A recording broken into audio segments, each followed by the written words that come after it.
আসসালামু আলাইকুম গাইজ, সবাই কেমন আছেন?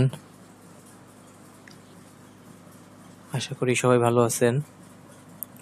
আল্লাহর রহমতে আমিও ভালো আছি। তো গাইজ, গারবারের কিছু কিছু সিটিং আছে যেগুলো আমরা জানি না, অনেক সময় প্রবলেম হয় কিন্তু প্রবলেমটা সলভ করতে পারি না। তার মধ্যে একটা প্রবলেম হলো এই বারটা অনেক সময় অনেক কারণে ডিলেট হয়ে যায়, হারিয়ে যায়। তো দেখা যায় যে কোনো কারণে এখানে ক্লিক লেগে কেটে গেল, তো দেখা যাচ্ছে এটা আর আসে না। এটা আপনি যদি কেটে দেন তারপরেও আসবে না। তো এটা আমরা কোথা থেকে আবার আনবো, কিভাবে আনবো, এই সেটিংটা আজকে আমরা দেখে রাখবো। তো চলুন দেখা যাক এই সেটিংটা আমরা কোথায় পাবো এবং কিভাবে আনবো। তো বারটা আনার জন্য ফার্স্টে আমাদের এডিটে যেতে হবে। এডিট থেকে কাস্টমাইজে ক্লিক করার পর এখানে আপনার তিনটা অপশন আসবে। এখান থেকে স্ক্রিন লেআউট যে অপশনটা আছে এটা সিলেক্ট করতে হবে। এটা সিলেক্ট করার পর এখানে আমাদের 3 নাম্বার যে ঘরটা আছে ইনফো বার, এখানে যদি আমরা টিক চিহ্ন দিয়ে দিই তাহলে আমাদের বারটা চলে আসবে। তো এটা হচ্ছে আমাদের বার। এখানে আমাদের অনেকগুলো লম্বা লম্বা দাগ আছে। এই দাগটা আমরা যদি রিমুভ করতে চাই তাহলে শো গেইডে চাপ দিলে চলে যাবে। এখন গাইজ আমাদের আরেকটা ইস্যু হচ্ছে যে আমরা যদি এডিট পয়েন্ট ইনফো এটা দিয়ে আমরা কোনো পয়েন্ট ধরি,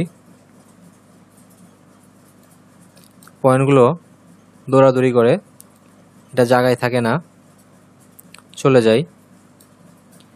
এই প্রবলেমটা সলভ করার জন্য আমাদের কি করতে হবে, করণীয় কি সেটা আজকে দেখিয়ে দিব।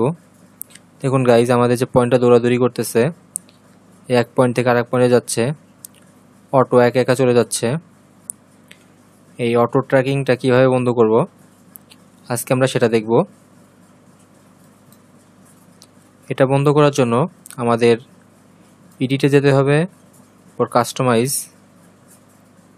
কাস্টমাইজ থেকে প্রেফারেন্স প্রথম যে অপশনটা আছে এখানে ক্লিক করব। এখানে ক্লিক করার পর আমাদের এখানে অনেকগুলা পয়েন্ট আছে। তো এখান থেকে আমরা জেনারেট যে পয়েন্টটা আছে এটাতে ক্লিক করব। এখানে ক্লিক করার পর আমাদের অটো ট্র্যাকিং নামে একটা অপশন আছে, এখানে টিক চিহ্ন দেওয়া আছে। এই টিক চিহ্নটা আমরা উঠিয়ে দিব। পরে অ্যাপ্লাই, সেভ, ওকে। আমাদের অটো ট্র্যাকিং এখন আর হবে না। এখন আমরা যে পয়েন্ট ধরবো ওই পয়েন্টেই থাকবে।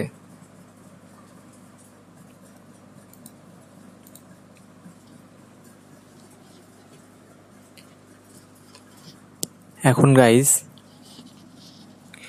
আমরা নতুন আর একটা প্রবলেম সলভ করব। সেটা হলো, ধরুন আমরা নিউ নামে একটা ফোল্ডার আছে, এখান থেকে আমরা এই প্যাটার্নটা ওপেন করব।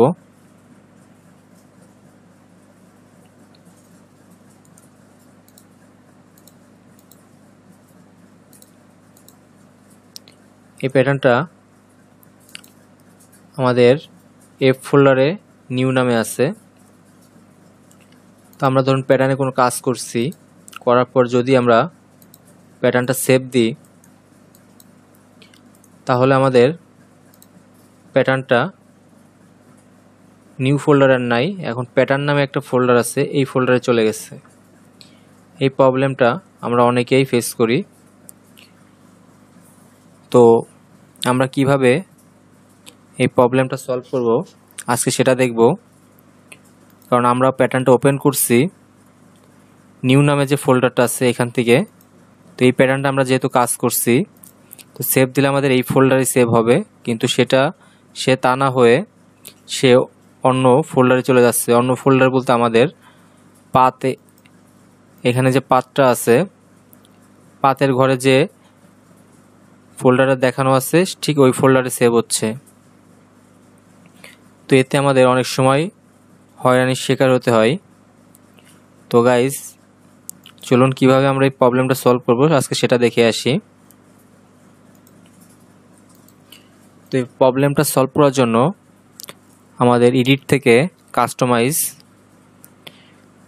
কাস্টমাইজ থেকে প্রেফারেন্স নামে প্রথম যে অপশনটা আছে এখানে ক্লিক করব। এরপর আমাদের জেনারেট যে অপশনটা আছে এটাকে খুঁজে বের করব। জেনারেট অপশনে গিয়ে আমাদের ডাটা স্টোরেজ টু যে অপশনটা আছে এখানে যাব। যাওয়ার পর এখান থেকে ডিফল্ট এরিয়া লেখা আছে, ডিফল্ট এরিয়াটা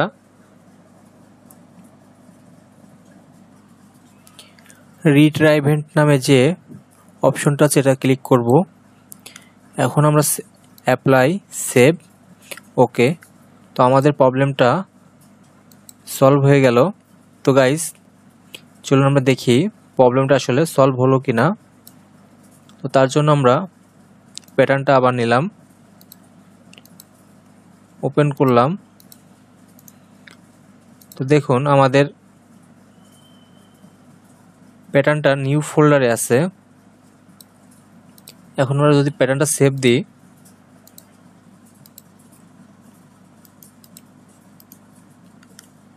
আমাদের এটা নিউ ফোল্ডারেতেই আছে। তো গাইজ আমরা ধরুন এই লাইনটার মেজারমেন্টটা দেখব। তো দেখুন আমাদের লেখাটা এত ছোট যে আমাদের দেখতে খুব কষ্ট হয় বা বোঝা যায় না। তো আমরা কিভাবে লেখাটাকে বড় করব,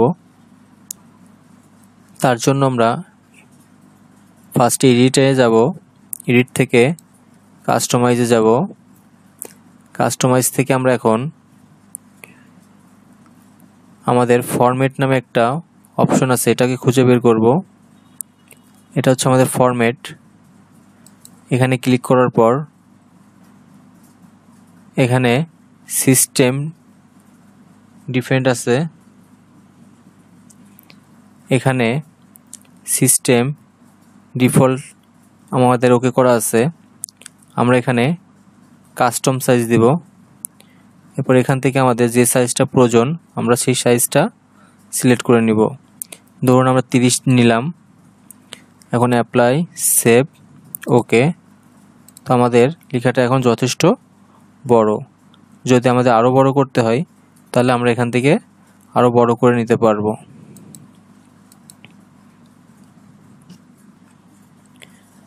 এখন আমরা আরেকটা বিষয় নিয়ে আলোচনা করব। সেটা আমরা যখন এখানে গ্রেডিং করব, গ্রেডিং করার সময়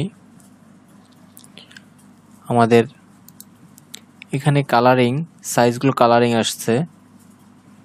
তো অনেক সময় আমরা এটা কালারিং চাই বা অনেকে আছে চাই না। আমরা চাইলে এটাকে এক কালার করতে পারি অথবা কালারিং র্যান্ডম কালার করতে পারি। তো এই কালারিংটা কিভাবে করব চলুন আমরা দেখে আসি। এটার জন্য আমাদের এডিটে যেতে হবে, এডিট থেকে কাস্টমাইজ থেকে আমাদের কালার নামে একটা অপশন আছে এটাকে খুঁজে বের করতে হবে। এটা হচ্ছে আমাদের কালার। এখান থেকে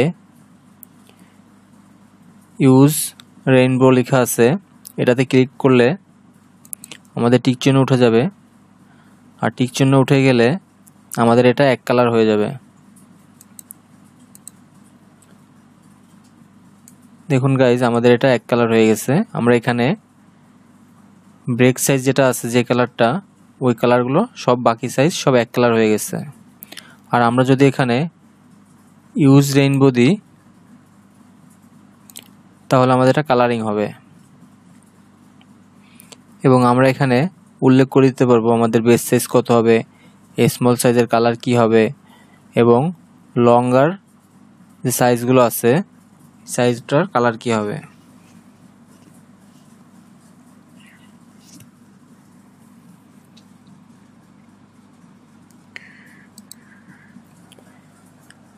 তো গাইজ, এরকম নতুন নতুন ভিডিও পেতে আমাদের চ্যানেলটি সাবস্ক্রাইব করে রাখুন। সবাইকে ধন্যবাদ।